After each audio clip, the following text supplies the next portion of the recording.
Olá, queridos amigos, olá, queridos irmãos, uma boa noite. Que Jesus, o amigo de todas as horas e de todos os momentos, nos abençoe e nos conforte na sua imensa e inesgotável paz. Nós gostaríamos de iniciar a nossa fala lembrando uma história que tem circulado na internet, uma história muito simples, mas com um grande ensinamento. Contam que uma empresa nos Estados Unidos abriu uma vaga de emprego para aquelas pessoas que quisessem se candidatar. Mas era apenas uma vaga. Naturalmente, por ser um bom salário, um salário alto, muitas pessoas se candidataram.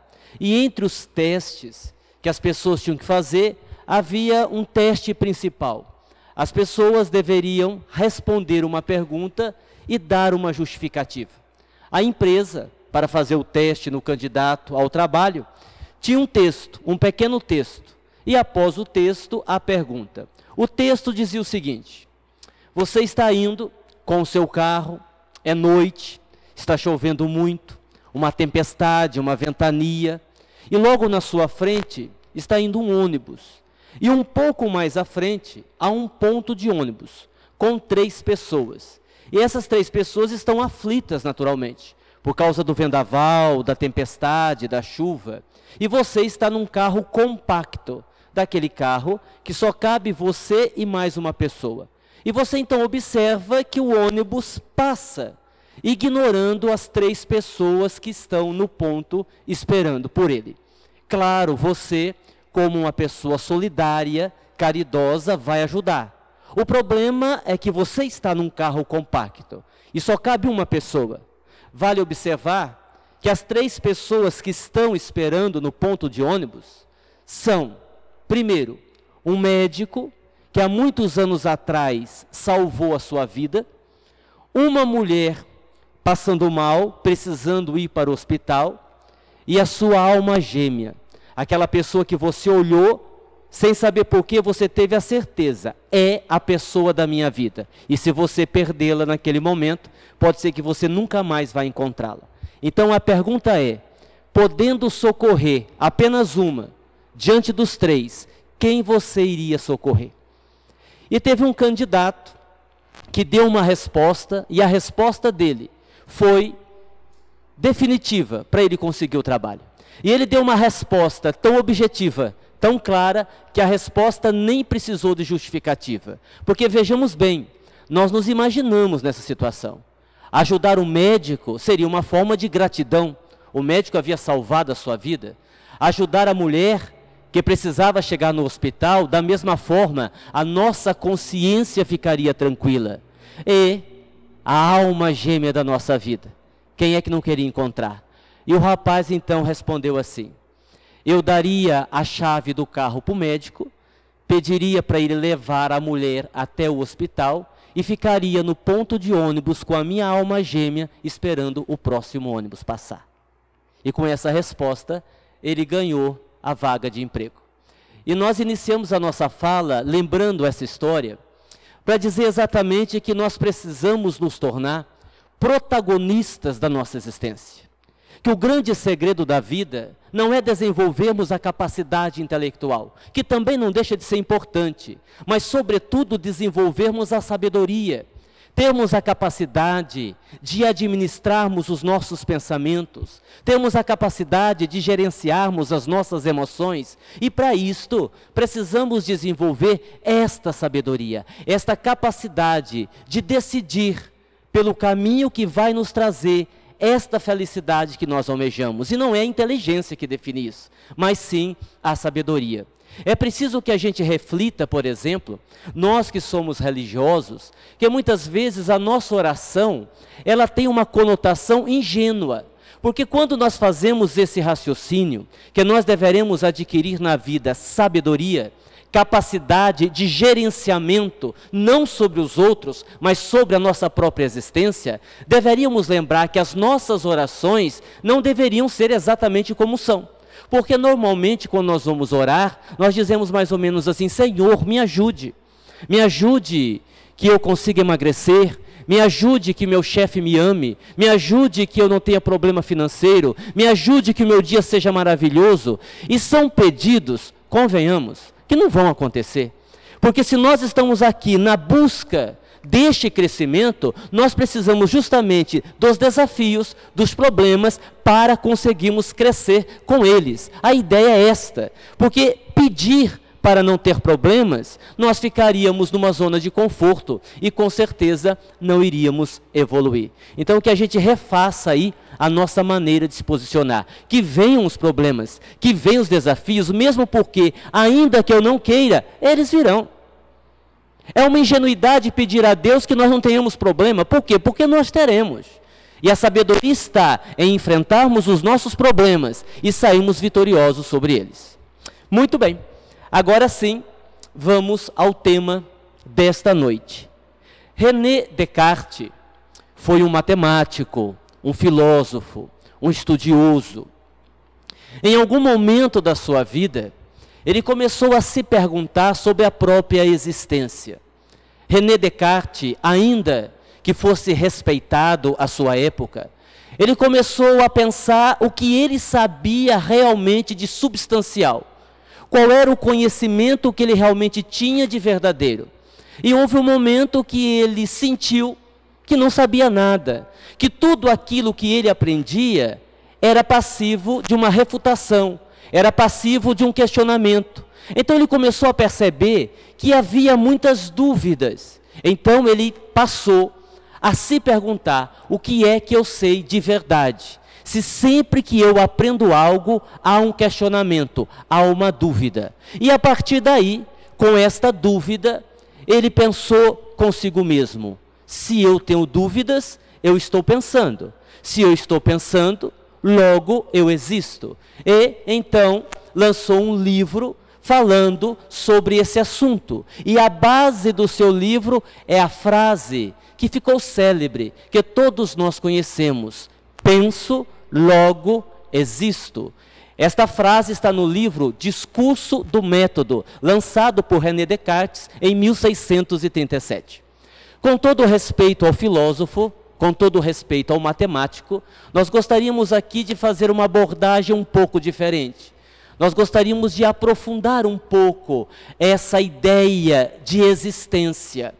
Com todo o respeito ao filósofo, nós gostaríamos de colocar a coisa de uma outra forma, trazendo para o nosso pensamento, trazendo para o nosso raciocínio a expressão: sinto, logo existo.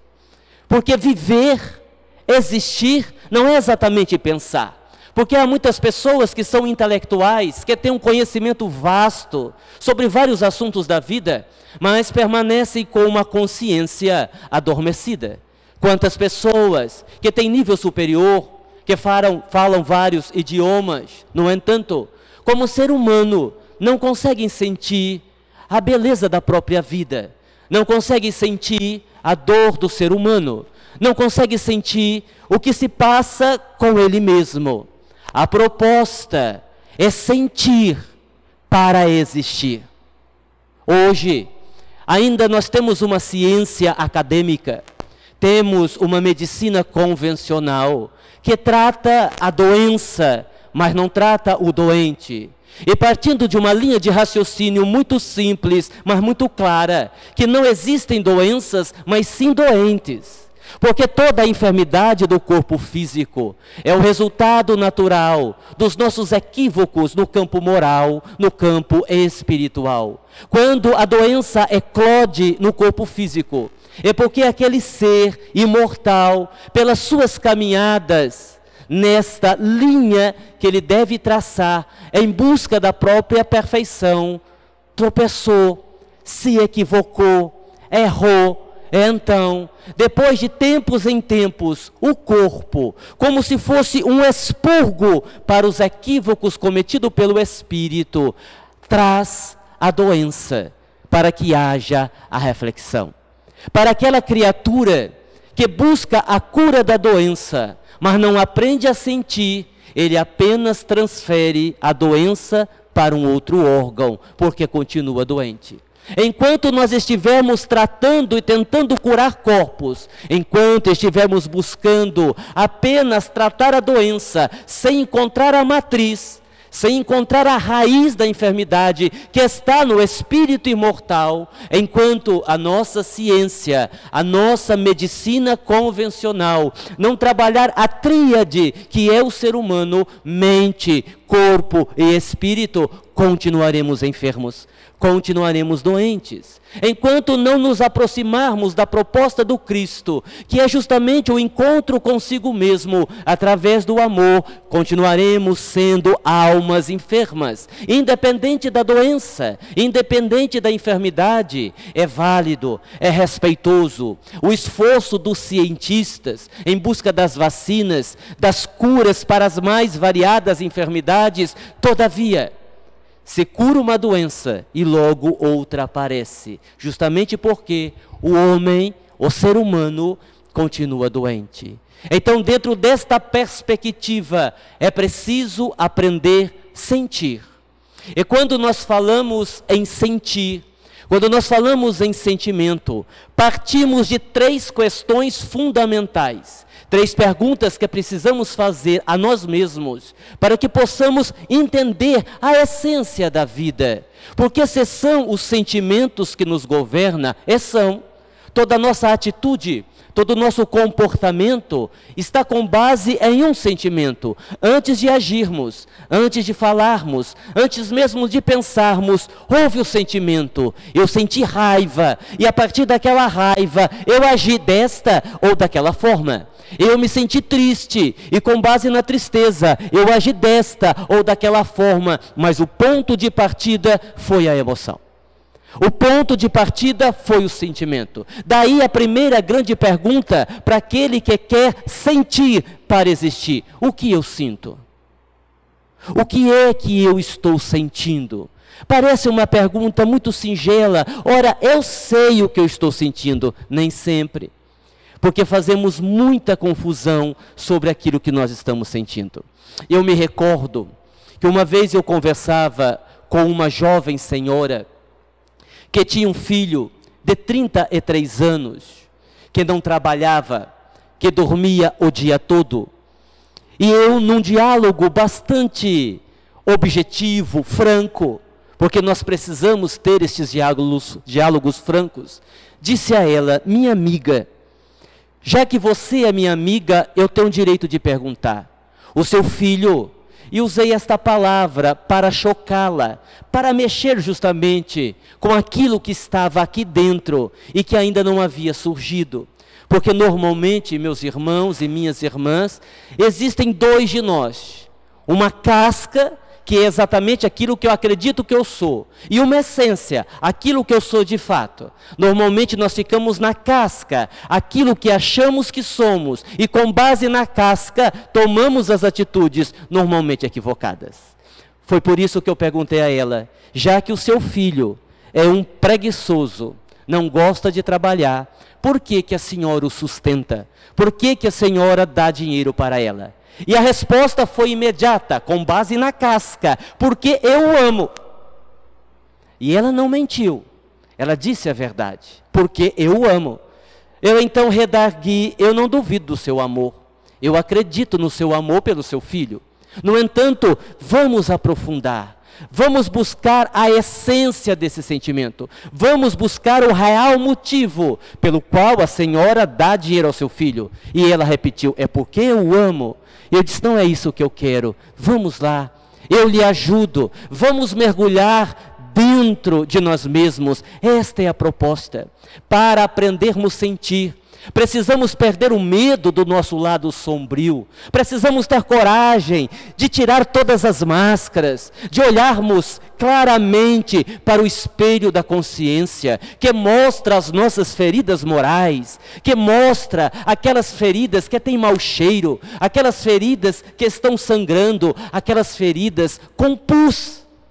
Mas precisamos ter a coragem de olhar, porque nunca sairemos da superficialidade. Se nós formos, por exemplo, religiosos, que decoram as palestras e emocionam todos que estão assistindo, se nós formos aqueles médiuns que trabalham nas sessões mediúnicas, incorporando espíritos, ou sermos vinculados a outras religiões e exercermos qualquer trabalho caritativo sem esta busca de nós mesmos, sem a coragem de tirar estas máscaras, não atingiremos o nosso objetivo, porque estaremos pensando para existir. E a proposta é sentir para existir. É deixarmos de lado a importância da inteligência para sermos pessoas sábias. Este é o grande desafio. E depois de 15 ou 20 minutos de conversa, aquela jovem senhora me disse: é porque quando meu filho fez 15 anos, eu percebi que ele não gostava muito de trabalhar. Pronto. Talvez para aquela mãe admitir esta realidade fosse extremamente doloroso.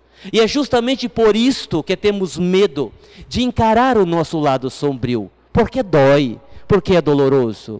E eu então, percebendo que ela estava emotiva, que ela estava tentando com todas as suas forças mergulhar dentro de si mesma, eu insisti: por que a senhora dá dinheiro para o seu filho? E ela então, num esforço enorme, disse-me: é que eu sempre trabalhei muito, sempre viajei muito, e o meu filho cresceu praticamente sem a minha companhia. A avó o educou, a tia o educou, o tio o educou, mas eu não estava presente enquanto ele crescia. Então eu olhei para ela, ele disse: eu não vou dizer. Me diga, senhora, por que a senhora dá dinheiro para o seu filho? E ela então, com lágrimas nos olhos, respondeu: por culpa. Eu me sinto culpada. E por isso, quando vejo o meu filho precisando de alguma coisa, é como se eu tentasse compensar a minha distância como mãe. O que eu sinto? Aquela mãe, no início da conversa, jurava que era apenas amor, nem desconfiava que ali havia culpa. O que eu sinto? Quando eu não consigo definir o que eu sinto, eu posso adoecer fisicamente. Eu conversava com uma jovem e ela reclamava comigo de uma dor de ouvido intensa que ela estava sentindo já há quase 2 meses, depois de ter passado por vários médicos e estar tomando vários anti-inflamatórios. Então eu disse para ela, porque ela me perguntou, já que não podemos também invadir a privacidade de ninguém, é preciso reconhecer que esta autodescoberta, essa iniciativa de se encarar no espelho da consciência, de tirar a roupagem, as fantasias, as máscaras, é uma decisão muito íntima, muito pessoal. Então, quando ela me perguntou: você acha que não é só físico? Eu disse: é evidente que não. Você acha então que tem um problema espiritual? É evidente que não. Ora, então o que é? Eu disse: pense bem, deve ser emocional. Como assim? Perguntou ela. Veja bem, eu expliquei. Uma parte de você quer se curar da dor de ouvido. A outra parte quer continuar com dor de ouvido. Ela me olhou com certo deboche e disse: que absurdo. Todas as minhas partes querem se livrar da dor de ouvido. Eu disse: não é bem assim. Pensemos, você é um pouco carente. Sim, sou, admito que sou. E todos nós que somos um tanto que carentes, temos uma necessidade muito grande que os outros olhem para nós. Esse é o grande problema da carência. Nós precisamos do aplauso, nós precisamos que alguém veja o que nós fizemos. Nós temos uma necessidade de assinar a nossa obra, e ai daquele que não elogia. Mesmo quando estamos numa atividade de caridade, mesmo quando a intenção supostamente é apenas de fazer o bem, a casca. Quantas vezes chegamos na instituição de caridade e fazemos um estardalhaço, porque estamos levando a cesta básica que vai ser doada, então esperamos um momento em que o ambiente está cheio e falamos em voz alta para que as pessoas percebam a minha caridade. Carência, ao contrário de Deus, que não assina sua obra, nós sempre queremos que a nossa assinatura seja notada. Já que você é carente, Você tem que chamar a atenção dos outros para você. E normalmente esta pessoa carente, ela usa as armas que tem, a beleza, a inteligência, a evolução, alguma arma que possa chamar a atenção. A moça me olhava com ar de quem não estava entendendo nada. E então eu disse, você já vai entender, preste atenção. Você é carente e também tem baixa autoestima. E a pessoa que tem baixa autoestima, ela não acredita que tem qualidades. Ela não acredita que é uma pessoa interessante. Ela não acredita que alguém possa olhar para ela. Daí, a única forma que ela tem de chamar atenção para ela é adoecendo. Ora, o que é que acontece quando nós ficamos doentes? Somos paparicados. Logo alguém se aproxima, você precisa de alguma coisa, você quer uma sopa, você quer que eu fique com você, você está bem mesmo, que delícia! Então essa era a parte dela inconsciente que dizia assim, vamos ficar doente, porque quando ficamos doente, todo mundo olha para nós. O que eu sinto? Segunda questão, tão importante quanto a primeira, por que eu sinto? Quais são as raízes do meu sofrimento? Depois que eu descubro o que eu sinto, eu preciso descobrir por que eu sinto. Qual é a raiz? Qual é a matriz do problema? Por que eu faço o que eu faço? Às vezes, meus irmãos e minhas irmãs, não é tão importante o que você faz, mas por que você faz. Eu preciso descobrir por que eu faço o que eu faço. Eu conversava uma vez com uma jovem, e num tom de brincadeira, mas querendo ajudá-la, eu disse assim, você me parece uma pessoa neurótica. Ela disse, não, eu não sou neurótica. Eu disse, me desculpe, mas eu acho você uma pessoa neurótica. E por que você diz isso? Eu disse, bem, a partir do momento que você tem uma escova de dente, e que você enfia essa escova de dente no cano da pia para tirar as impurezas que lá estão, me diga uma coisa, quanto tempo você demora fazendo isso? 45 minutos, depois você é neurótica. E aí então ela se irritou um pouco comigo e disse assim, olha, o negócio é o seguinte, Aguinaldo, a pia é minha, a escova é minha, eu limpo do jeito que eu quero. Eu disse sim, eu concordo plenamente com você, mas vamos pensar, o problema não é você limpar a pia desse jeito, o problema não é você ter esse perfeccionismo, a pergunta é por quê? E você quer que eu lhe diga? E como ela disse, quero, então eu tinha que dizer. Eu disse, veja bem, você tem tantas sujeiras no seu mundo interior, você tem tantas culpas, você tem tantas situações que você sente nojo, que para não olhar para si, você vai limpar o cano da pia do banheiro. Em vez de pegar a escova da mudança de comportamento e limpar aqui dentro, como você acha muito difícil, para se distrair, você vai limpar o cano da pia. Meus irmãos, quantos de nós estamos distraídos? Qual o sentido da nossa existência? Estamos fugindo de nós mesmos. Então, vem a terceira questão. O que eu faço com aquilo que eu sinto?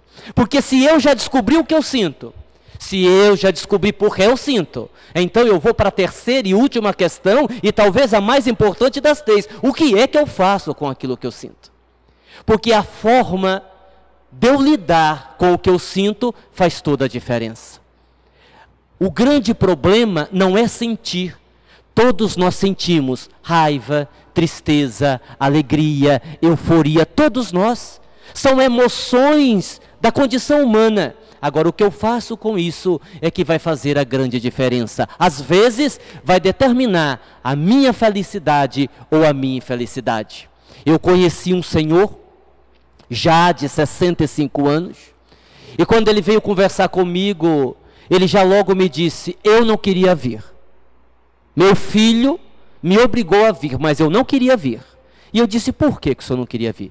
Porque eu não tenho solução. Porque eu não tenho salvação. Ele tinha uma formação católica, então ele usava termos do catolicismo. Eu mereço o inferno.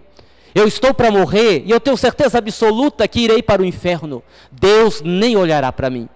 Eu disse, mas o senhor não quer nem conversar a respeito? Posso conversar.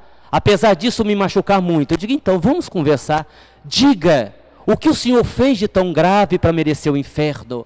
E ele então narrou uma história tão comum, que infelizmente faz parte da vida de tantas pessoas, normalmente das pessoas que ainda não aprenderam a amar, normalmente daquelas pessoas que ainda se distraem com o prazer do sexo pelo sexo, sem o afeto, sem o amor. Ele me contou que durante anos manteve uma relação extraconjugal, e dessa relação extraconjugal ele teve uma filha e ele não a assumiu. E o tempo passou e ele envelheceu. E neste momento, no auge dos seus 65 anos, a consciência começou a despertar. Em algum momento, a nossa consciência irá despertar.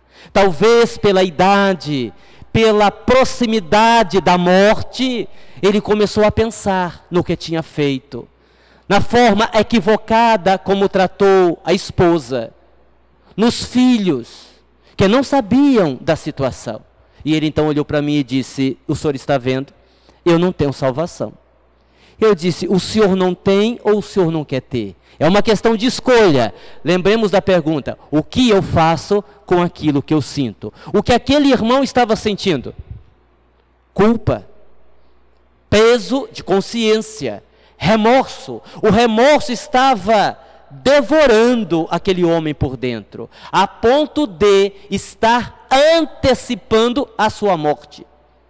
E eu disse assim para ele, o senhor vai para o inferno, e aí então eu usei a linguagem dele, que ele iria entender. O senhor vai para o inferno se quiser. De forma alguma, eu vou porque eu mereço. Eu disse, não, o senhor vai se quiser. Veja bem, o senhor ainda não morreu. O senhor está em posse das suas faculdades intelectuais. O que lhe impede de consertar o que fez de errado? Tem como? É claro. Chame a sua esposa. Sente com ela. Porque quando erramos, temos que consertar. Diga a verdade.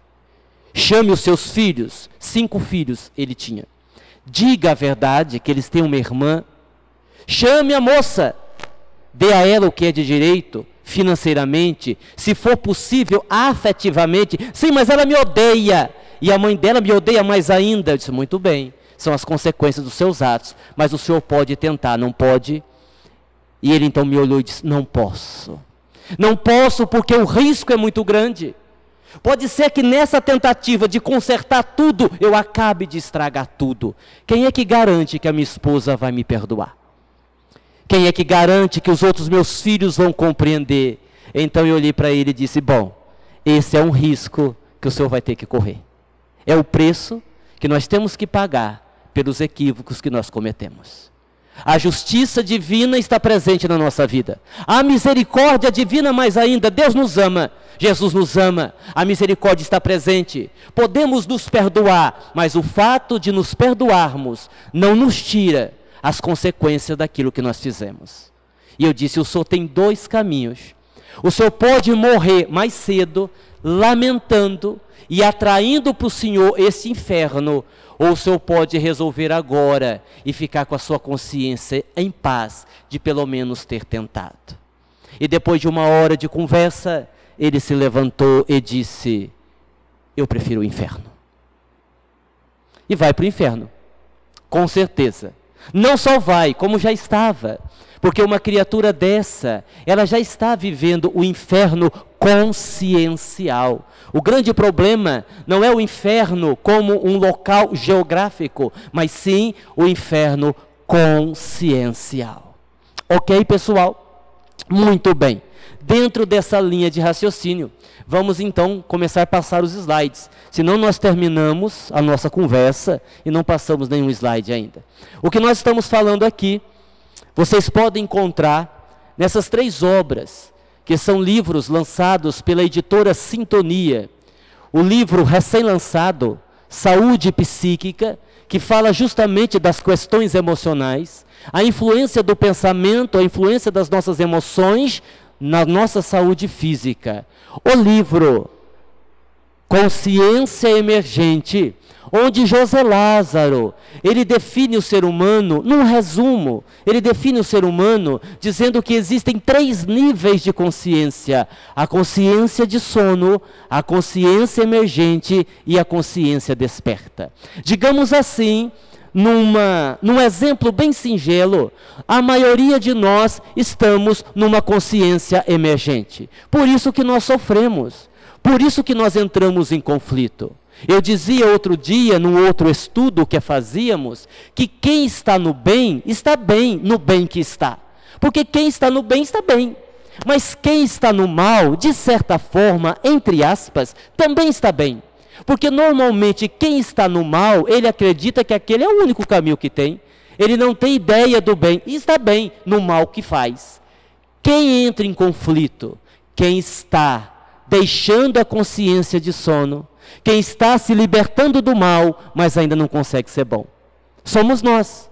Nós religiosos, nós que queremos ser melhores, quantas vezes acordamos com remorso, com peso de consciência, justamente porque estamos com os pés em 2 canoas. Não queremos mais o mal, mas ainda não temos força para ser tão bons como sabemos que deveríamos ser. Então daí vem o conflito. E o conflito, segundo José Lázaro, ele é muito bom, porque nos desperta. E o terceiro livro que nós estamos usando como referência, Evoluir dá trabalho, e se eu não quiser? E nesta obra, o autor, também José Lázaro, fala da questão evolutiva do ser, fala do quanto é importante evoluir, mas levanta esta dúvida: e se eu não quiser? Porque todos nós temos o livre-arbítrio. Todos nós podemos fazer escolhas, e se eu não quiser evoluir, eu posso escolher não evoluir? Bem, esta pergunta vocês terão que comprar o livro para saber a resposta, porque não é o tema de hoje. Vamos em frente. E aqui, dentro dessa linha de raciocínio, nós trazemos uma frase, uma colocação de Dr. Klaus. Ele faz uma colocação interessantíssima, porque ele diz assim: nessa busca pelo autoconhecimento, existem 2 problemas. O primeiro é exatamente esse que nós citamos. Aquilo que nós sabemos que temos que modificar em nós, que nós já identificamos, mas não conseguimos mudar. Quantas vezes a gente diz para a gente mesmo: mas eu não podia ter errado de novo, e errou. Eu não podia ter feito de novo, e fez.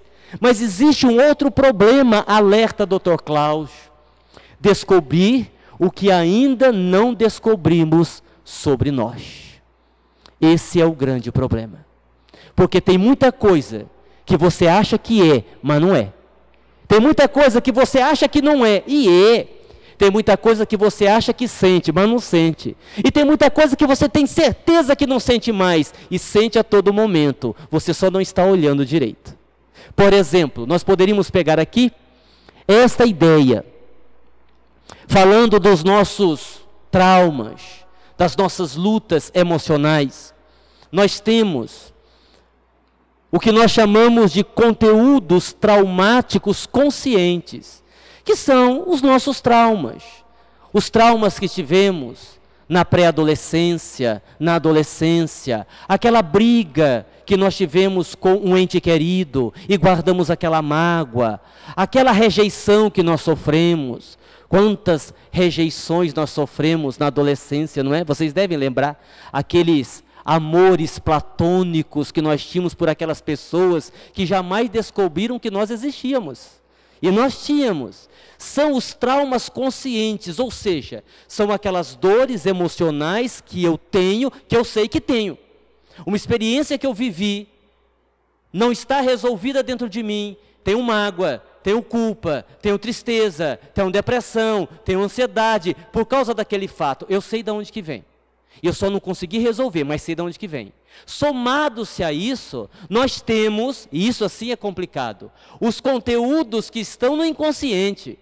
Aquelas experiências que nós vivemos e que caíram no esquecimento. Nós não lembramos de todos os traumas que nós tivemos aos 4, aos 5, aos 6 anos de idade, mas estão lá.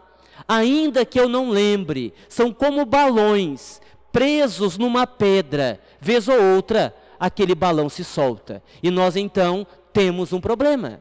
Não existe aquela história das pessoas dizerem assim: olha, você viu, do nada entrou em depressão. Você viu, do nada se matou. Do nada desenvolveu uma ansiedade. Nada é do nada. Tudo tem uma base. Aquela situação, às vezes é um conteúdo traumático que se soltou e saiu do inconsciente e veio para o consciente. E isso nos leva a fazer uma pergunta: quando os nossos traumas virão para o consciente? Em que momento aqueles traumas, que muitos deles inclusive são de encarnações passadas, deixarão o inconsciente e farão presença no nosso consciente? Normalmente, isto acontece quando vivemos uma experiência traumática semelhante. E aí nós chamamos isto de gatilho emocional. Vou dar um exemplo. Há algum tempo atrás, nós atendemos uma jovem, bem jovem, uma menina de 14 anos. A mãe pediu que nós a atendêssemos, porque ela estava com um problema estranho. Ela simplesmente parou de comer. Ela não queria mais comer, não queria mais se alimentar. Já havia passado pelos médicos, não tinha nenhum problema gastrointestinal, absolutamente nenhum. Mas se negava a comer. E também não era um problema de bulimia, anorexia, nada disso. Mas ela não queria comer. E ela justificava dizendo o seguinte, que ela não queria vomitar. O problema era o vômito. Como ela não queria vomitar, e ela sabia que se comesse iria vomitar, então ela preferia nem comer. Então o problema não era a comida que ela iria ingerir, mas o vômito depois. Então eu comecei a conversar com ela, 14 anos, e eu fui fazendo uma espécie de regressão. Fui voltando, fui fazendo com que ela se lembrasse, para encontrar o trauma do inconsciente. E fomos voltando, e ela foi se lembrando de algumas coisas, e de repente encontramos. Ela relatou, ela se lembrou, que quando ela tinha 5 anos, ela estava sentada à mesa, não queria mais comer, mas o seu pai não admitia que comida fosse jogada fora. E com um garfo fez ela comer tudo, raspar o prato, como diziam os antigos. Naturalmente ela saiu da mesa passando mal e foi ao banheiro vomitar. E quando ela estava vomitando, o pai entrou no banheiro e lhe deu uma surra. Aquilo traumatizou, ficou guardado, caiu no esquecimento. Mas naquele momento o balão havia se soltado, saído do inconsciente e vindo para o consciente. Restava descobrirmos a outra questão: o que fez o balão se soltar? O que fez o problema que ela viveu aos 5 anos vir à tona agora, aos 14? Poderia ter vindo aos 10? Poderia ter vindo aos 30? Por que veio agora? Faltava encontrar o gatilho emocional. E essa segunda parte do problema foi mais fácil. Em mais 10 minutos de conversa, ela relatou que o pai estava abandonando a família para ficar com a amante. E quando eu perguntei assim a ela: e o que é que você sente pelo seu pai? O que é que você sente diante dessa situação? E ela disse: um nojo, uma vontade de vomitar. Meu pai, o meu herói, fazer isso comigo. Eu tenho vontade de vomitar nele todo o meu ódio. Pronto, era isto. Era isto. Era a peça que faltava. Ela estava vivendo uma situação dolorosa que estava gerando nela um nojo emocional, desencadeou um processo que já estava lá.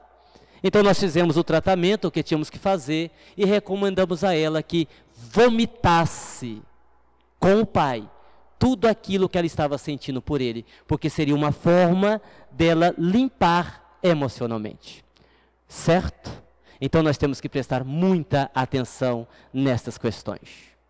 Muitas pessoas, dentro dessa proposta que nós estamos fazendo, dizem assim: não vale a pena, não vale a pena. Nós até entendemos essas pessoas, elas geralmente usam esta frase aqui, a vida é muito difícil, a gente sofre muito, o mal parece que nos persegue, acho que nem vale a pena ser bom. Vocês já ouviram pessoas dizendo isso? Muitas. Quando não, nós dizemos isso, não é verdade? porque realmente esse processo de autoconhecimento, e eu digo isso até com uma certa frequência, é extremamente doloroso, mas é necessário. Mas é necessário que você faça. Eu me lembro que uma vez, conversando com uma mulher que tinha um casamento muito difícil, mas difícil mesmo, porque o marido a agredia todo dia, e agredia fisicamente, a ponto de machucá-la. E eu disse a ela: minha irmã, tome uma decisão. Mas Aguinaldo, Deus, eu disse: minha filha, Deus não tem nada a ver com isso não, Deus não está casado com seu marido, você tem que resolver, faça alguma coisa, você não se ama? Amo, então faça alguma coisa. Eu vou fazer, me prometeu que ia fazer. Passados alguns meses, eu encontrei com ela de novo e perguntei assim: e aí, você fez alguma coisa? Fiz. O que é que você fez? A coisa mais certa que eu poderia fazer. Eu disse o quê? Entreguei para Jesus. Não é? Ou seja, o problema não foi resolvido. Certo, pessoal? Vocês entenderam? É isso aí. Bom, continuando, para aquelas pessoas que têm esta frase como slogan, nós vamos recordar aqui 3 pessoas. 3 pessoas. A primeira delas, muita gente não vai conhecer. Tem nada a ver com religião, não foi um missionário, nada. Foi um lutador de artes marciais, que já morreu há muitas décadas, considerado aí um notável nas artes marciais, Bruce Lee. E nós colocamos aqui a foto do Bruce Lee, de Rubem Alves e de Allan Kardec, por causa disso daqui. Dentro desse pessimismo, das pessoas que acham que não vale a pena ser bom, nós recordamos uma frase de Bruce Lee. Ele diz assim: achar que a vida vai ser boa com você só porque você se acha uma pessoa boa é a mesma coisa de acreditar que o tigre não vai te devorar porque você é vegetariano. Muito inteligente a frase. Aí nós vamos para Rubem Alves, que diz que nós amamos o voo, mas tememos as alturas. Temos medo da altura. Queremos voar, mas temos medo da altura. Ou seja, ficamos apenas no sonho. E por último, para responder aos pessimistas, e talvez esta seja o ensinamento mais profundo dos 3, Allan Kardec. Na questão 645, quando ele pergunta assim aos espíritos superiores, e é uma pergunta extremamente inteligente: quando uma pessoa está mergulhada numa atmosfera de vício, o mal não se torna para ela um arrastamento irresistível? Vocês entenderam o que Kardec perguntou? Se uma pessoa está no meio assim, onde existe violência, vícios de toda natureza, tudo um problema só, para ela o mal não se torna irresistível? E eles respondem a Kardec: se torna sim um arrastamento, mas não irresistível. Um arrastamento, mas não irresistível. Resposta da pergunta 645 do Livro dos Espíritos. Nesse momento eles estão dizendo o seguinte: que nós podemos vencer se nós quisermos. Não existe nenhum mal que seja irresistível. Que normalmente quando eu digo assim, não consigo, estou querendo dizer, não quero. Eu não tenho força. Na verdade, ainda sentimos prazer em viver a superficialidade. Quando eu digo que não consigo, quando eu digo que não posso, quando eu digo que não tenho força, é porque eu ainda não quero tirar a casca, é porque ainda eu não quero tirar a máscara. E nós haveríamos de perguntar: mas se é tão importante chegarmos na essência, por que nos apegamos tanto à casca? Porque a casca geralmente nos dá prazer. Por que nós fazemos uma coisa que nós sabemos que é errado? Porque aquela coisa ainda nos dá prazer. E como nós trabalhamos muito ainda, infelizmente, com as sensações, mais no campo instintivo, nós preferimos ficar ali. E não tenho dúvida, vamos pagar um alto preço por essas escolhas. Continuando as nossas reflexões sobre sentir, sinto, logo existo. No assunto sentir, é uma pergunta. Quais os sentimentos que, quando não bem administrado, nos trazem problemas emocionais, energéticos, espirituais e físicos? Eu chamo a atenção aqui para esta palavra, antes de falarmos das emoções mal administradas.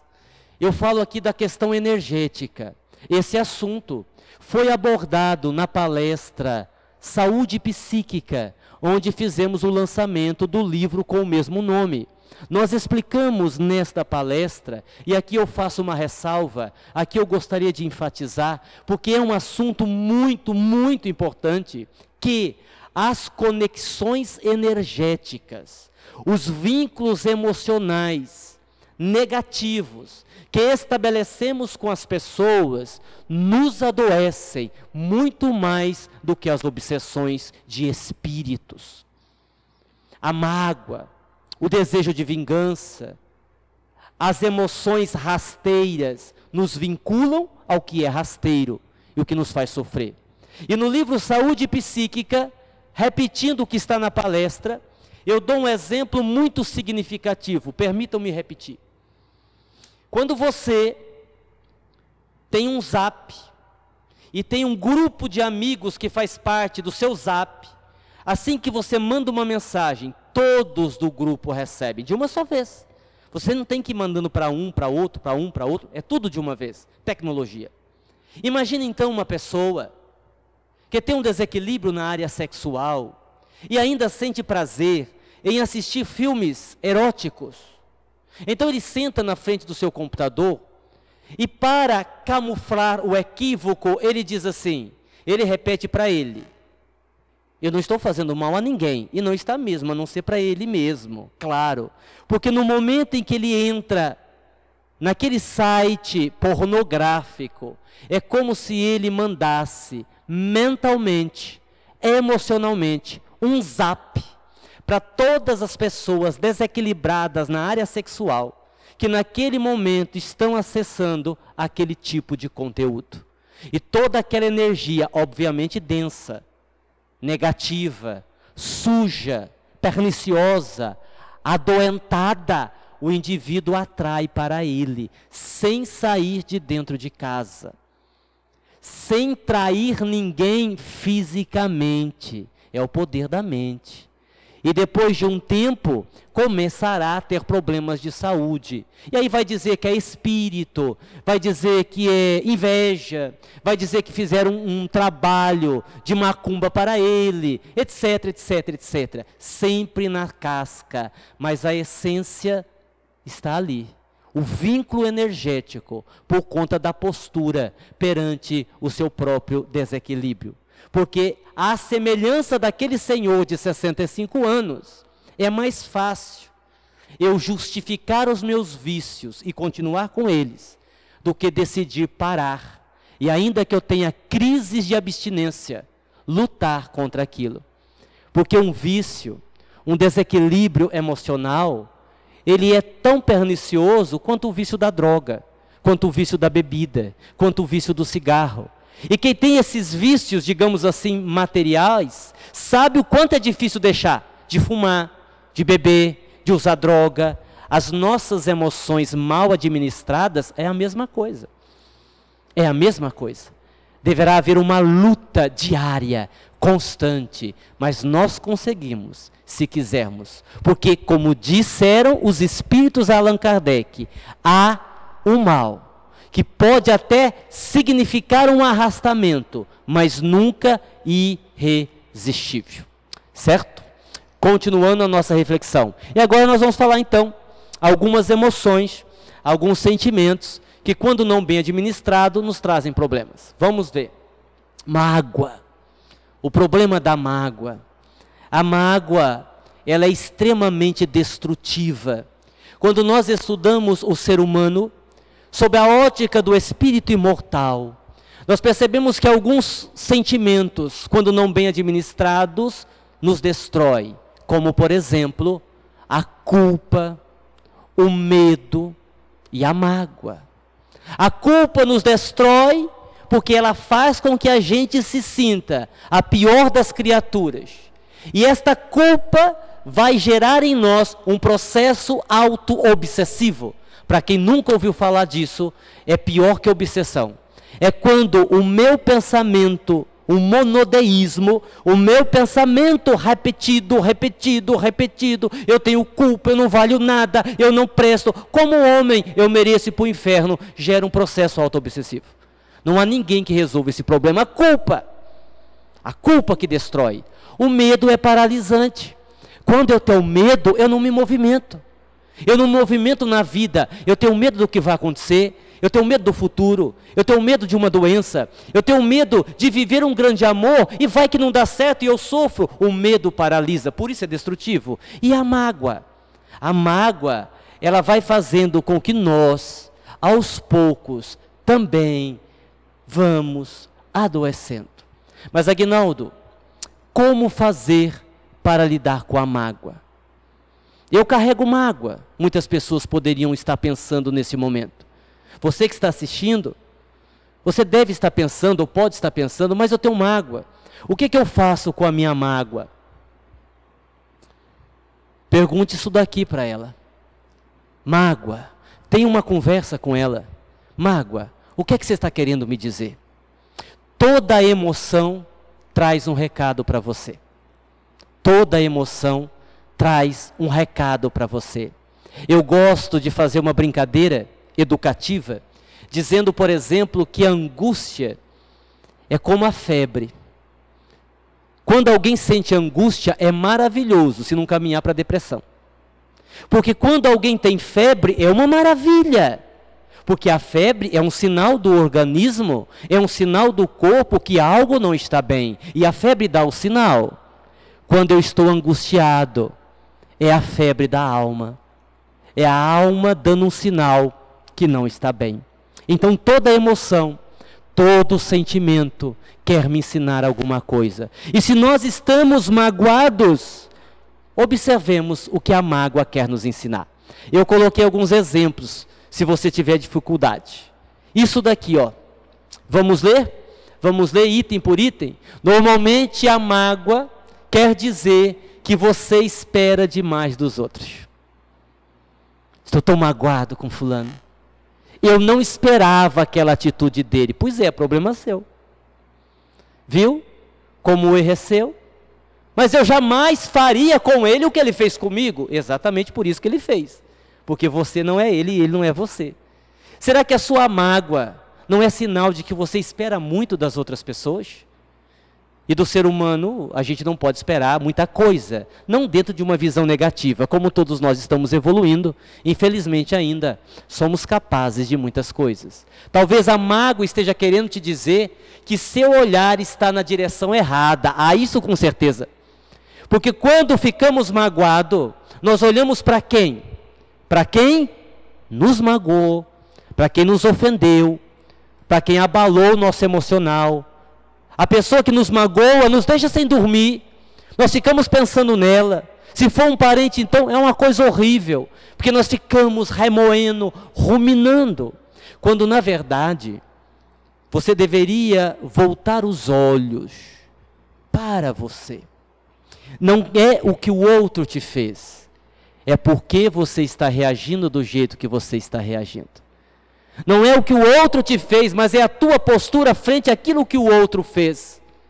E muitas pessoas religiosas, cristãs, e eu digo isso com todo respeito, não me interpretem mal, dizem assim, mas aquilo que fulano fez eu jamais vou perdoar. E são cristãs.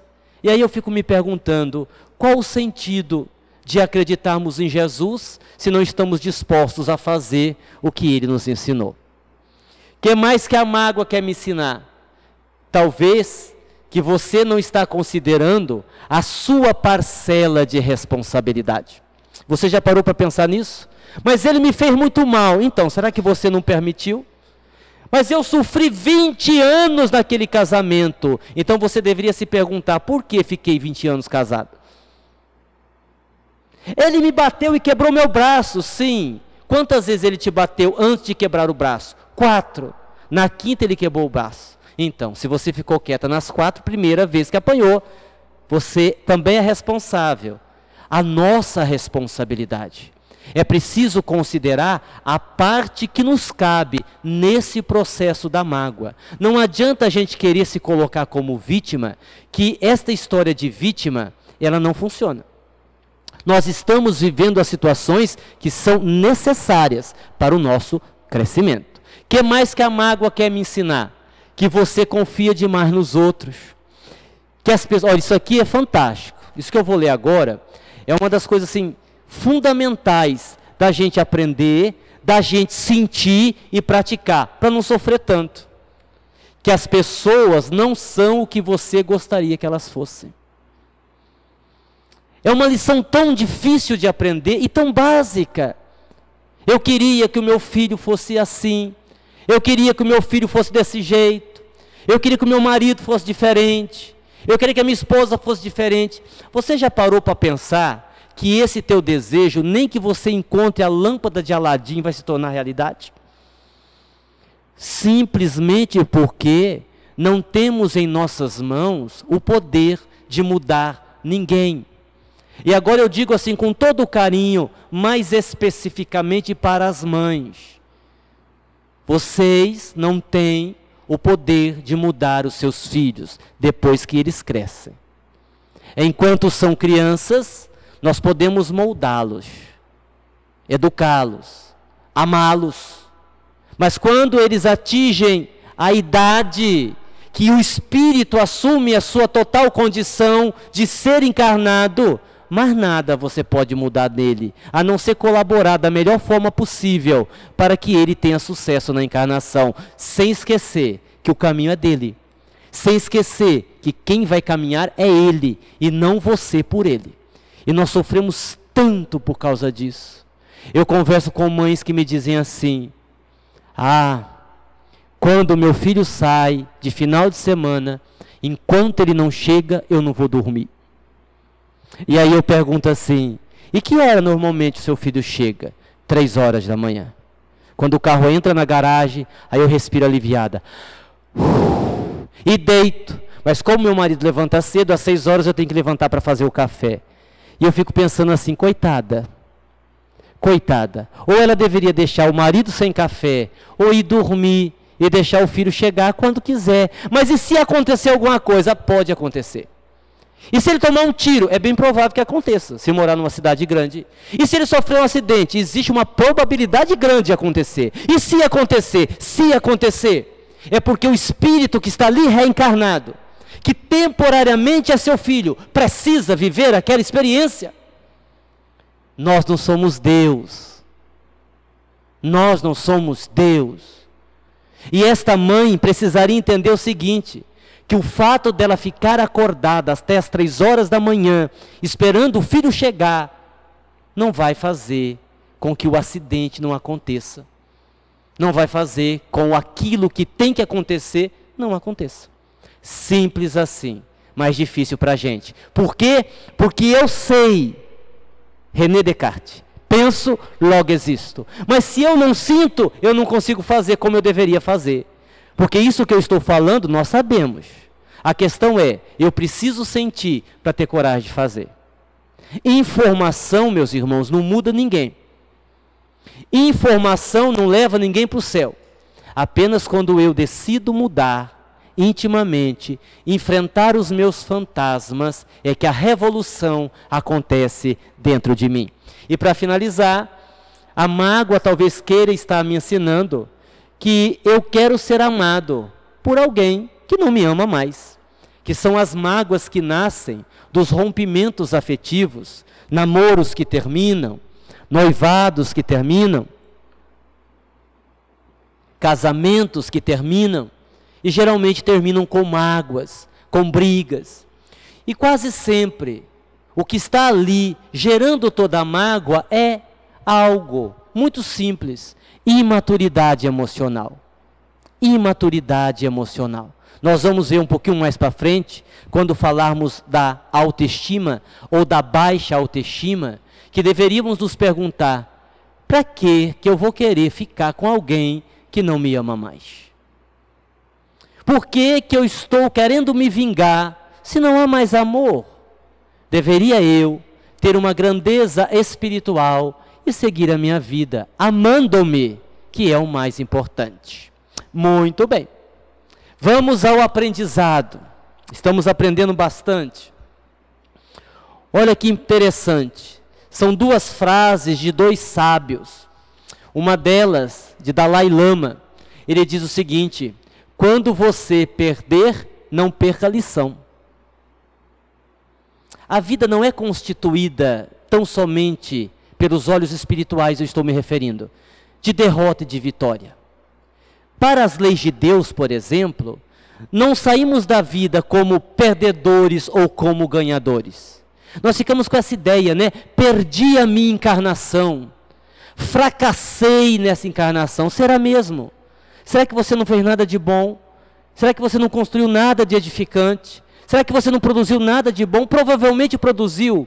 Então, a espiritualidade amiga trabalha com maior ou menor aproveitamento. Quantos por cento eu aproveitei da minha encarnação daquilo que estava programado? 100% são raríssimos. Eu acho assim que se a gente chegar a 50%, está maravilhoso. E aí, nós vamos encontrar em Chico Xavier uma frase que ele disse, que resume o que nós estamos falando até agora, de sairmos da casca e irmos para a essência, quando ele diz: a desilusão é a visita da verdade. A desilusão é a visita da verdade. Ele está querendo dizer o seguinte, que nós temos que pensar em três coisas, três verdades irrefutáveis, que nós não podemos esquecer. Primeira, às vezes, você não merece, mas precisa. Mas precisa. A pessoa diz assim: mas Aguinaldo, eu não mereço passar por isso. Ela tem razão, mas ela precisa viver a experiência. Eu conheci uma pessoa, um grande amigo, que tinha uma evolução espiritual fantástica, um homem bom, caridoso. E ele tinha um problema de pele, e era interessante, curioso, porque o problema de pele era apenas num braço. Mas a pele, ela descamava, ela infeccionava e formavam aquelas feridas. Então ele evitava colocar camisa de manga curta, porque as pessoas ficavam olhando, reparando, era até desagradável quando ele saía. Então ele sempre colocava uma camisa de manga comprida. Porém, a camisa de manga comprida, como as feridas ficavam sangrando, a roupa grudava nas feridas. E depois, quando ele ia tirar, era um terror. E um dia, conversando com ele, eu disse assim: rapaz, você é um cara tão bom, eu acho que você não merecia passar por isso. E ele me disse assim: Aguinaldo, eu sou médium. E às vezes, conversando com as pessoas, eu consigo enxergar a encarnação passada delas. De vez em quando isso acontece comigo. E eu também já vi a minha. Então você pode ter certeza, eu preciso. Porque o pouco que eu pude vislumbrar da minha encarnação passada, eu me vi com um chicote na mão, e o negro amarrado no tronco, e muitos deles morrendo com as minhas chibatadas. E interessante, era justamente esta mão e este braço que eu usava. Consciência de culpa, necessidade de reparação. Às vezes você não merece, mas precisa. A segunda verdade: a mais urgente ilusão que devemos perder, anotem isto, é a ilusão de quem pensamos que somos. O fato de você fazer caridade não quer dizer que você é caridoso. O fato de, vez ou outra, você ter uma atitude de bondade não quer dizer que você já é uma pessoa boa. O fato de você conhecer de cor e salteado o Evangelho de Jesus não significa que você é um verdadeiro cristão. É preciso quebrar essa ilusão daquilo que nós achamos que somos, mas não somos. E aí eu chamo a atenção para um ponto onde o conhecimento é até perigoso. Porque a partir do momento que eu acredito que o conhecimento que eu tenho vai exercer uma mudança em minha vida, eu estou me iludindo. Eu preciso me desiludir. Pense sobre você, sobre as suas atitudes. Lembrem, vocês que estão me ouvindo, lembrem aí de coisas ridículas que vocês já fizeram. de pensamentos infelizes que vocês tiveram. Não precisa ser há 10 anos atrás, não. Pega na última semana. O que você pensou de ruim, o que você desejou para outra pessoa, o que você fez e escondeu de todo mundo. E agora eu pergunto, não respondam. Vocês são o que pensam que são? Não, não são. Vocês acham que isso que ainda nós pensamos e fazemos é característica de espírito evoluído? Não, não é.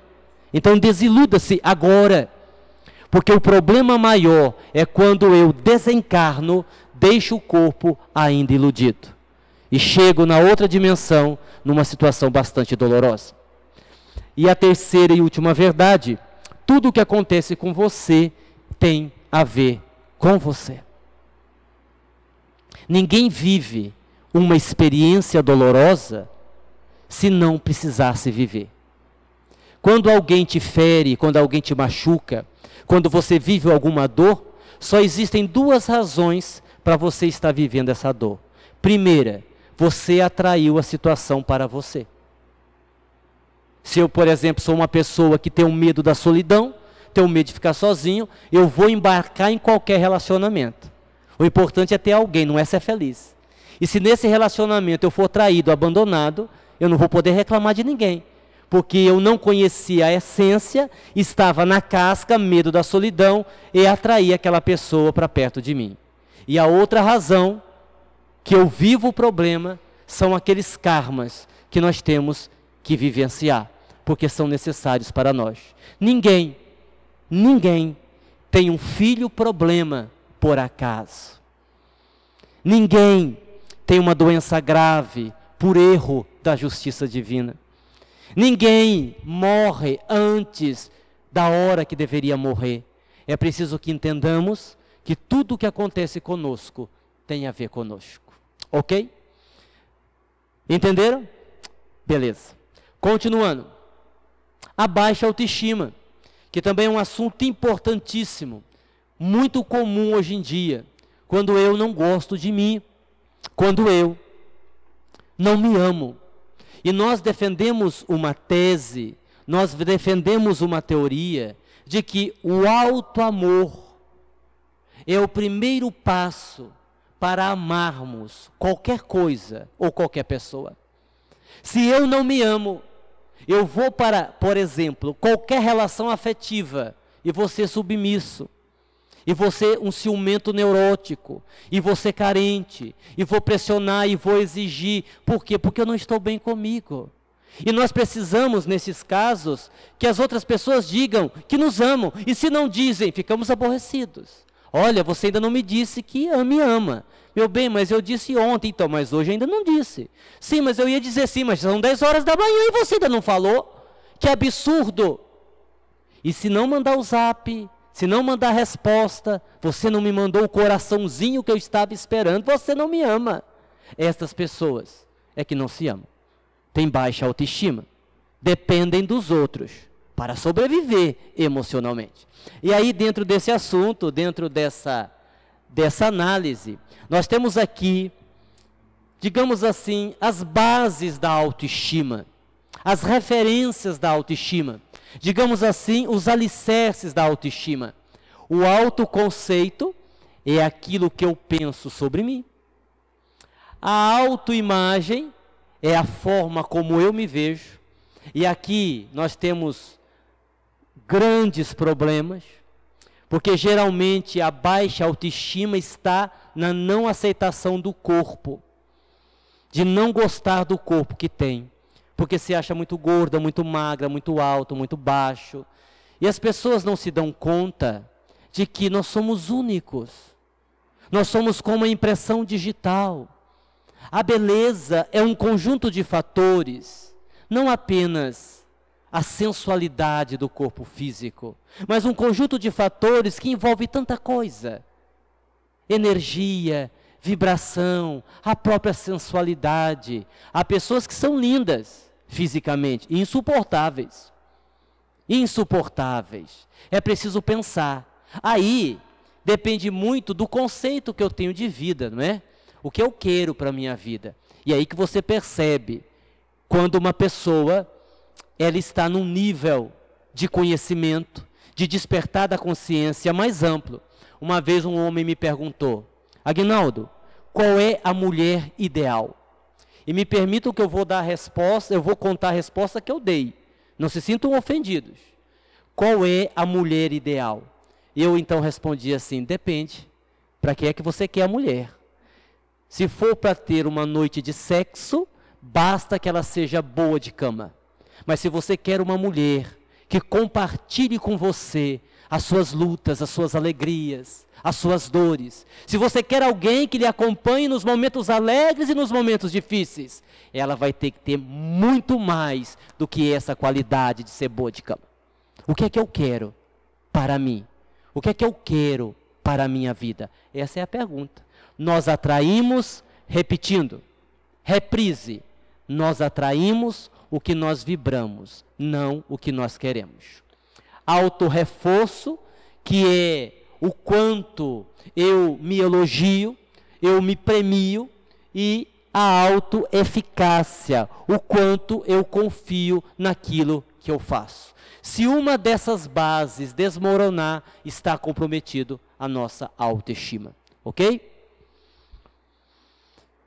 E aqui, algumas sugestões para a gente ter um eu mais maduro. É isso que nós estamos tentando buscar, um eu mais maduro. Capacidade intelectual não dá segurança emocional para ninguém. Existem pessoas que são capazes de comandar uma empresa com 400 funcionários, mas não conseguem comandar as próprias emoções. Há pessoas que não conseguem dirigir os seus próprios pensamentos, apesar de estarem dirigindo centenas e centenas de funcionários na empresa em que ele é gerente. E quando nós falamos de um eu maduro, nós precisamos disso daqui, de não reclamar e fazermos o que precisa ser feito. Meus irmãos, é simples. Quando nós temos um problema, só existem dois caminhos, e a reclamação não é um deles. Se eu tenho um problema, o que é que eu preciso fazer? Refletir e raciocinar. Aí eu uso a inteligência. Este problema que eu estou vivendo, eu tenho como resolver? Tenho. Então eu não vou reclamar, eu vou resolver. Este problema eu tenho como resolver? Eu não tenho. Então eu entrego para Jesus e vou ser feliz. Porque eu não tenho uma terceira opção. Como eu dizia outro dia para uma pessoa, quando fazia comigo uma sessão de relaxamento, eu disse assim: imagine que você está num barco, e a pessoa que tem apego ao controle, sabe aquela pessoa que quer controlar tudo? E a pessoa já me perguntou: é uma lancha, eu estou pilotando? Eu disse: não, meu irmão, é um barquinho, que não tem motor, que não tem remo, não tem nada. O que é que eu faço no barco? Eu disse: nada. Você deite no barco e contemple o céu. Mas para onde o barco vai não interessa. Há muitos momentos na nossa vida, que a nossa vida é esse barco. Deixe que a própria vida conduza o barco. Imagine que você está no rio da vida, e o barco vai, segundo o vento, que representa o sopro de Deus, soprando a sua própria vida. Você só tem que deitar no barco e observar a grandeza da vida, e deixe o barco percorrer o rio, porque todo rio vai chegar aonde ele tem que chegar. E você está ali, simples assim. Dentro dessa linha de raciocínio, evite a autocrítica ruim. Eu preciso me criticar, eu preciso me avaliar. A pessoa que não se analisa é aloprada, é uma pessoa que não tem uma racionalidade natural, ela tem algum problema. Eu preciso fazer uma autocrítica boa, positiva. Exemplo: fiz uma prova para um concurso, precisava de 10, tirei 9, não consegui, mas não tem problema. Eu tirei 9, tirei quase 10, que maravilha, quer dizer que eu conheço muito, eu só preciso estudar mais um pouco e atingirei o meu objetivo. Então o que faltou? Eu estudar mais. Autocrítica positiva. Como seria a autocrítica negativa? Eu precisava de 10, tirei 9, sou um burro, sou um desastre, não adianta nem tentar de novo, eu nunca vou conseguir, porque eu não consigo. Essa é a autocrítica ruim. Você não é o erro que você cometeu. Eu tenho que separar o erro de mim. Quando eu consigo separar o erro de mim, eu vou na boa direção. Eu cometi um erro, mas eu não sou erro. Quando eu misturo tudo, eu me considero o próprio erro. É a autocrítica ruim. E isso vai destruir a sua autoestima. Aprenda a perder. Aprenda a perder. A minha autoestima não pode estar ligada às vitórias. Então, por exemplo, se eu tenho a mulher, no caso do homem, se eu tenho a mulher que eu desejo, que eu amo, e ele está comigo, eu sou uma pessoa feliz, porque eu devo ser uma pessoa muito boa, uma pessoa muito bonita, eu devo ser uma pessoa muito atraente, porque aquela pessoa que eu desejo também me deseja, aquela pessoa que eu amo também me ama. Mas se eu for nessa linha de raciocínio, e de repente aquela outra pessoa conhecer alguém mais interessante e me deixar, o que vai acontecer? Eu sou horrível, eu devo ser horroroso, eu não sou atraente, eu não tenho energia nenhuma. Olha, isso é um perigo. Sabe por que é um perigo? Porque nós entramos na questão que eu expliquei ainda há pouco, a questão energética. Porque energia é mais ou menos assim, ó, para quem não tem autoestima. Vamos imaginar que alguém venha te dar um abraço. E essa pessoa que vai te abraçar está usando um perfume francês delicioso.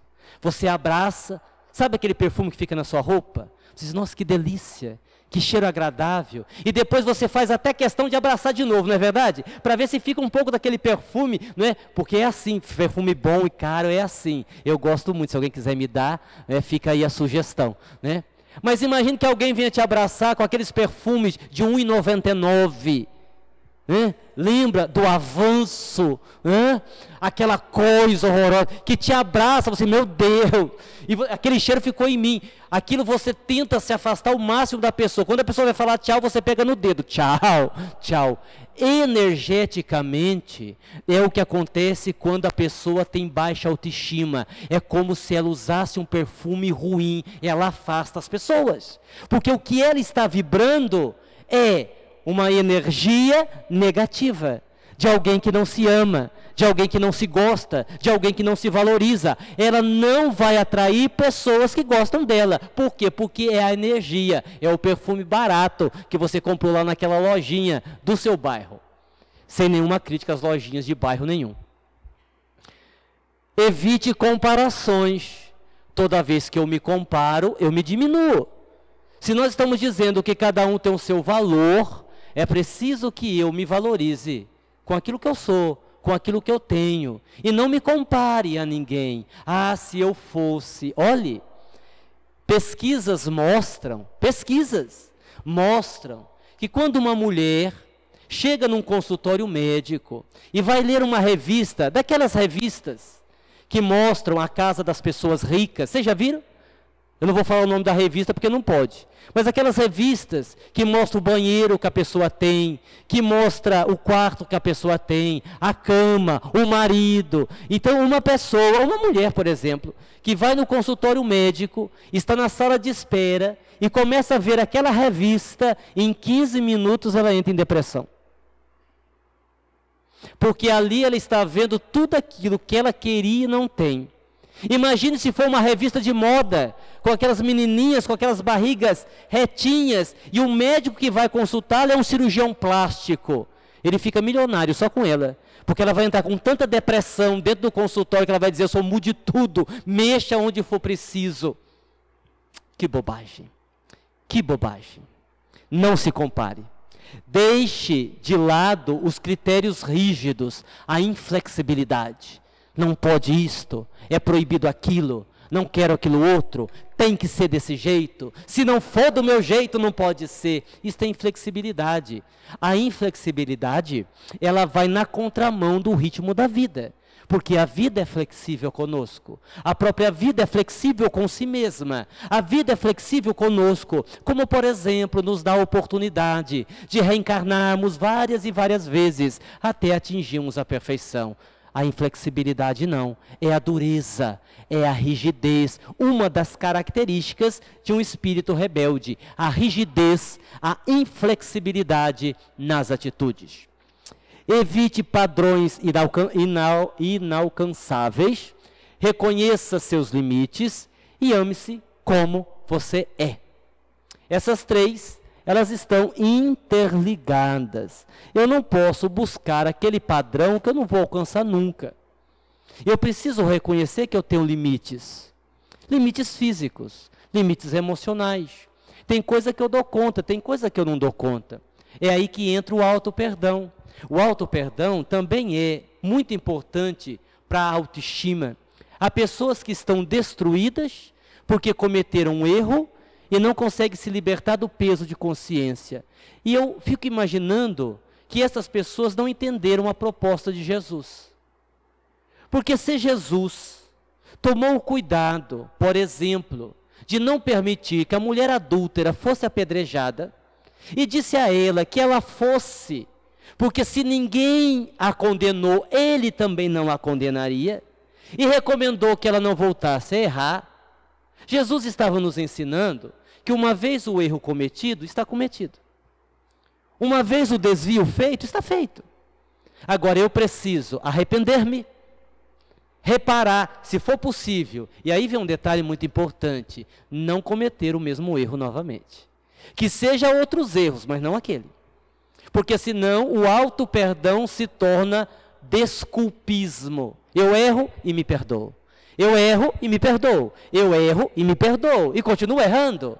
E aí nós vamos voltar a algumas religiões que tem o confessionário, onde você confessa, tem a penitência, se liberta e tem licença para errar de novo. Não, não é isto. A partir do momento que eu reconheço o meu erro e me arrependo sinceramente, eu assumo o compromisso, o comprometimento com a minha consciência de não errar mais. Não aquele erro, outro talvez, aquele mais não. Se eu volto a errar, é porque não aprendi a lição. E não houve arrependimento sincero. Indo à frente, falar um pouquinho da ansiedade. Bem rapidamente, porque a ansiedade, se você entrar em outros vídeos que tem no nosso canal, você vai ver que tem várias palestras que nós falamos sobre ansiedade. Aliás, nós temos no nosso canal, você que não assistiu às outras palestras, mais de 30 vídeos. De 1 hora, de 20 minutos, de 15 minutos, de 2 horas, com abordagem de vários assuntos diferentes. Inclusive tem 2 palestras que falam especificamente da ansiedade. Mas como nós estamos falando de sentimentos que nós não conseguimos lidar, e a ansiedade é um deles, vamos assim só recapitular e falar rapidamente. Por que eu coloquei esse menino aí com dor? Ou menina, não sei. Menino, né? Menino. Bem? Hoje em dia isso já não tem mais tanta importância, né, com os movimentos que estão existindo. Bem, deixemos para lá o sexo do menino ou da menina. Eu me lembro que outro dia o Dr. Klaus atendia uma jovem que ela tinha uma doença chamada síndrome do intestino irritado. E ele olhou para ele e disse assim: minha filha, você sabe que numa visão mais profunda, numa visão espiritualista, esta doença não existe. Porque se eu disser que existe a síndrome do intestino irritado, eu vou ter que dizer que pode também existir a síndrome do pé irritado, a síndrome da orelha nervosa, a síndrome do joelho malvado, assim por diante. Esclareceu ele. O problema não é o intestino. O órgão, ele é mais vulnerável, ele é mais frágil. E por causa da sua descompensação energética causada pelas suas emoções descompassadas, o órgão que é mais frágil se ressente. Então você tem um problema no intestino. Mas não é ele que é irritado, é você. Não é ele que tem um problema emocional, é você. Aprenda a controlar a sua ansiedade, aprenda a lidar melhor com as suas emoções, que toda essa energia densa não vai chegar ao seu órgão. E é exatamente aquilo que nós falávamos no início da nossa palestra.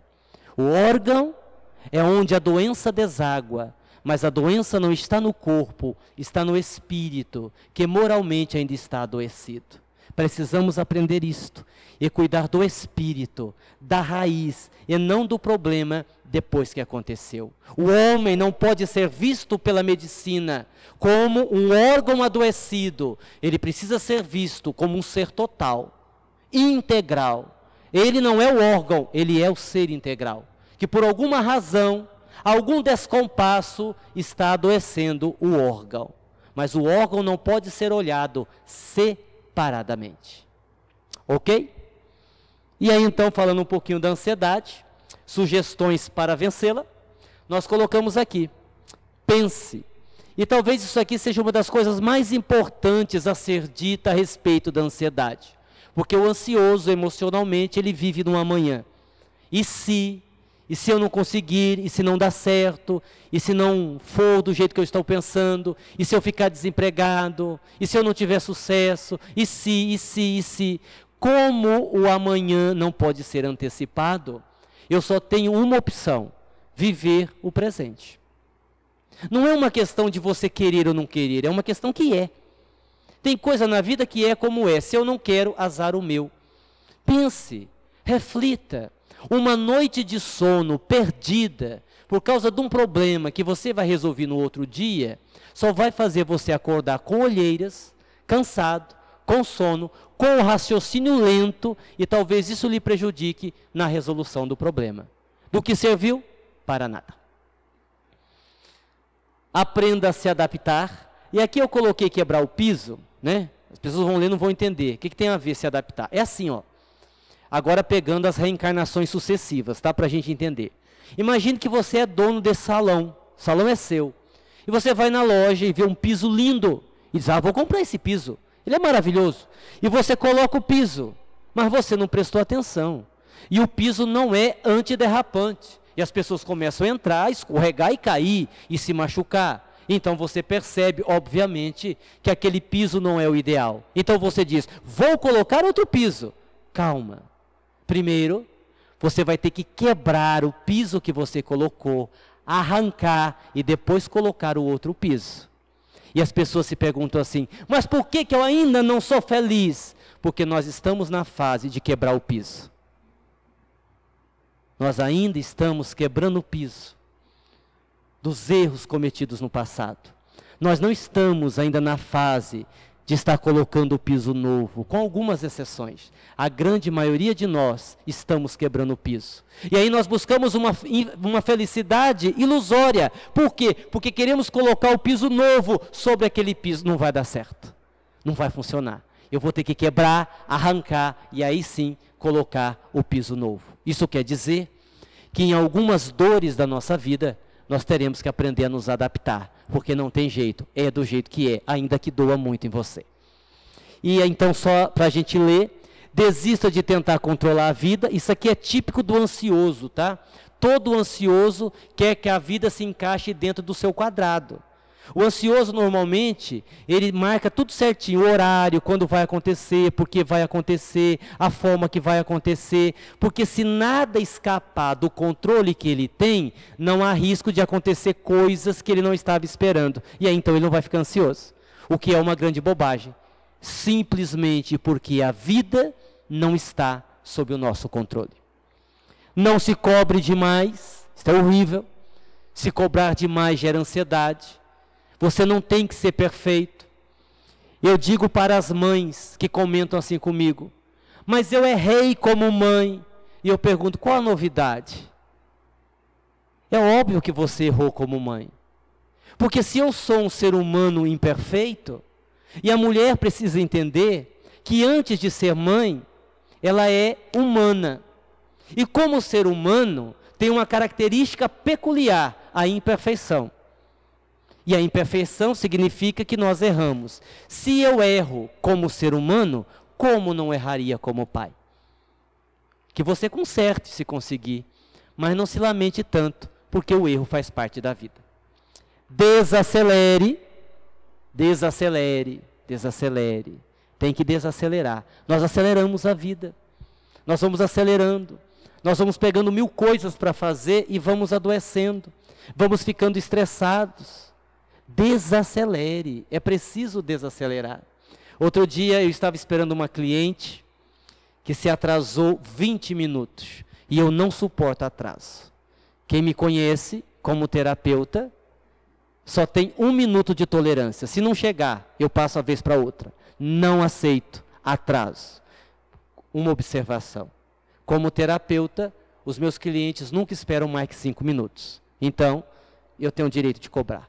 e ela atrasou 20. Mas como ela estava vindo de uma cidade longe, eu decidi atendê-la mesmo assim, para ela não perder a viagem. Ela entrou toda atrapalhada, respirando, ofegante, sentou no sofá, e ela está tratando comigo por causa da ansiedade. Isso que foi pior. E eu disse assim: por que é que você se atrasou? Eu tinha que passar no banco, porque eu esqueci de sacar o dinheiro para pagar a consulta. E eu fui no banco e tinha uma fila imensa, e eu fiquei nervosa, um caixa não deu certo, e foi enrolando e foi atrasando, e eu cheguei atrasado. Eu disse: olha, eu vou lhe dar uma sugestão. Qual? Pare de fazer terapia. Eu estou perdendo o meu tempo e você está gastando o seu dinheiro à toa. Porque você não entendeu, você não sentiu. Se você está tratando de ansiedade, minha irmã, você deveria entender que o mais importante para você neste momento é a terapia. Quando você terminasse a terapia, você iria no banco, iria sacar o dinheiro e pagar a sua terapia. Ou quem sabe pagar outro dia, qual é o problema? E nós perdemos 20 minutos por causa da sua ansiedade. E agora? Bom, agora para castigá-la, você vai sentar lá fora, esperar outra consulta e depois eu vou atendê-la, para você aprender a trabalhar sua ansiedade. E aí eu ajudei ela fazendo isso. Duvide e critique sua ansiedade. Aprenda a reeditar a vida. Viva no tempo real, único, presente, e coloque o lixo na rua. Mental. Todo mundo aqui coloca o lixo na rua, não? Ninguém, em sã consciência, deixa um saco de lixo com uma dor desagradável na cozinha onde você está jantando. Ninguém coloca um saco de lixo na sala onde você está vendo TV. O saco de lixo, assim que está cheio, para a rua. E por quê? Que a nossa mente, muitas vezes, está superlotada de sacos de lixos, de pensamentos inferiores, e nós não colocamos para a rua? E continuamos pensando, e continuamos pensando, e continuamos pensando. E aí alguém diz assim: mas Aguinaldo, é automático. Eu sei que é. Mas o problema não é o pensamento automático, o problema é o que vem depois. Porque tem gente que diz assim: não, mas eu quero melhorar. Eu às vezes assim, me esforço e digo assim: não vou julgar fulano, não vou julgar fulano, não vou julgar. De repente julguei. Não consegui controlar. É assim mesmo. Porque nós funcionamos muito no automatismo. O problema não é o primeiro pensamento, é a continuidade do pensamento.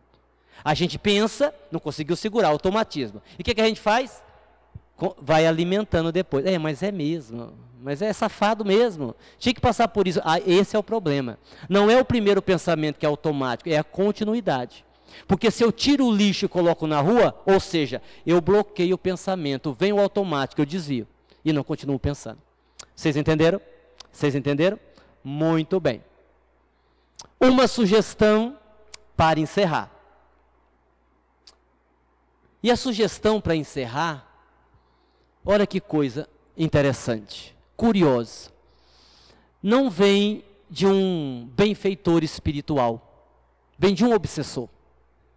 Outro dia, eu tive um grande aprendizado com um espírito inferior.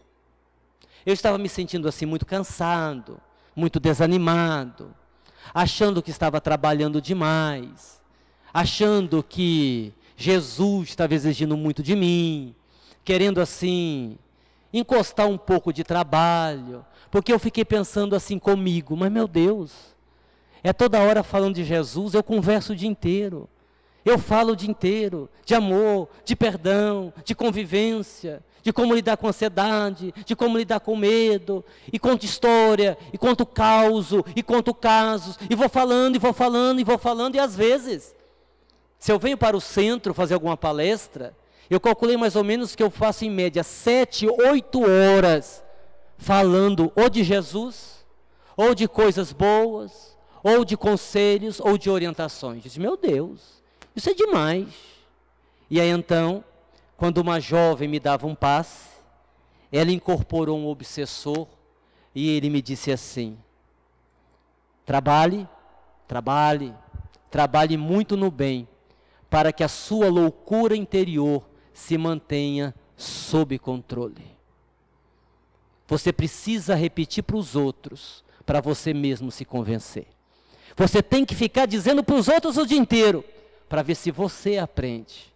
E a lição é esta: através da repetição, você consiga entender e aprender e sentir de uma vez por todas qual é o caminho, e o caminho é o Cristo. E o nosso desejo, nesse final do nosso estudo, da nossa fala, é que todos nós possamos ter em Cristo a nossa referência maior, o verdadeiro médico, o médico de nossas almas, que com certeza vai nos curar de todas as enfermidades. Que nos muitos caminhos que a vida nos oferece, que possamos escolher caminhar com Jesus, que possamos escolher o pensamento do Cristo, quando Ele disse que ninguém vai ao Pai, senão através dEle. Então é preciso não apenas pensar para existir, como disse René Descartes. É preciso também sentir para existir. Porque quando eu penso, eu sei. Mas quando eu sinto, eu experimento. Quando eu sinto, eu vivo. Quando eu sinto, eu modifico. E quando eu modifico, eu finalmente consigo ser feliz. Que é o que todos nós queremos. Felicidade. Que eu desejo a todos.